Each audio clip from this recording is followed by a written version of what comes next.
Sa gitna ng viral post tungkol sa umano'y nawawalang kargamento, naghain ng kasong cyber libel ang AirAsia Philippines laban sa isang content creator. Gate ng airline, mali umano ang impormasyong ibinahagi online na nakasira sa kanilang reputasyon. Si Cherry Light magbabalita. Nag-ugat ang reklamo sa isang viral post ng influencer kung saan ikinuwento ang umano'y hindi na i-deliver na cargo na nagkakalaga ng halos 200,000 piso. Isang pangyayaring nagdulot umano ng malaking aberya sa isang event. Ayon sa isang influencer, ipinadala mula sa Maynila ang cargo na tinanggap naman ng logistics team at nabigyan pa sila ng resibo. Sinabihan umano sila na darating ito kinabukasan ng alas 7 ng umaga. Pero laking gulat nila nang hindi ito kasama sa dumating na flight at wala raw silang natanggap na abiso o paliwanag. Dahil sa pagkakaantala ng delivery, hindi raw sila nabayaran ng kanilang kliyente at sila na ang pumasan sa lahat ng gastos mula sa items, logistics at shipping bukod pa sa stress na idinulot nito. Dahil dito, bumuhos ang batiko sa social media laban sa AirAsia habang lumobo rin ang followers ng influencer. Sa kabila ng pagpapaliwanag ng airline, nagpatuloy umano ang pagbabahagi ng influencer ng mga post laban sa kanila. Siya po ay nakipagtransaksyon sa isang third-party na logistics company at hindi po sa AirAsia.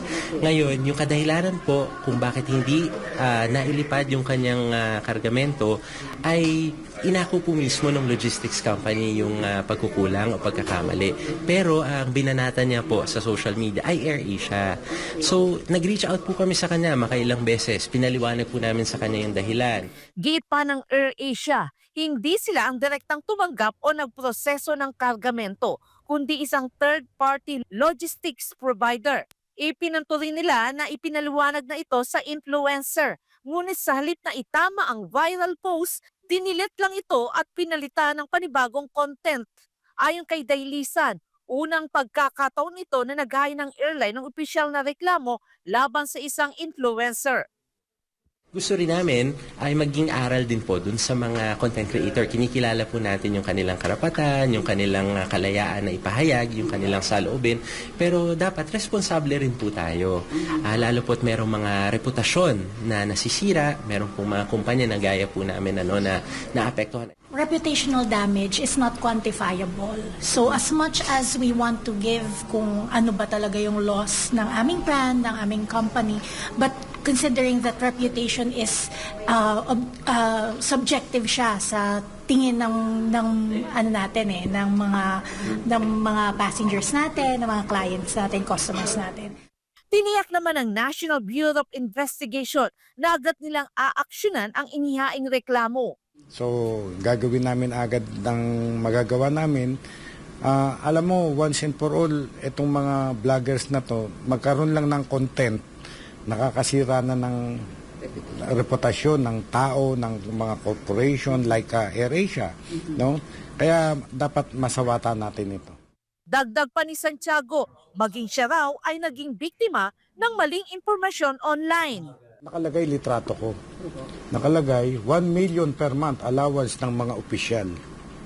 So, totoo po ba yun? Nakalagay litrato ko. Nung pinakinggan ko mabuti ang istorya, wala namang mention kahit isa na Santiago. Clickbait ang tawag dito. Kaugnay nito, inatasan na rin ng NBI chief ang Cybercrime Division na imbestigahan ang paggamit sa kanyang pangalan sa mga maling online content. With this complaint of the AirAsia, sinabihan ko na rin ang aking cybercrime na trabahuhin din ito. No? Masisira ang reputasyon ng tao na walang katotohanan. Sa ngayon, wala pang pahayag ang panig ng influencer na itinawid sa reklamo. Patuloy namang nananawagan ng AirAsia na gamitin ang social media ng may pananagutan. Lalo't ang maling impormasyon ay maaring makasira hindi lang sa kumpanya, kundi sa maraming taong nagtatrabaho sa likod nito. Para sa Diyos at sa Pilipinas kung mahal, Cherry Light, SMNA News.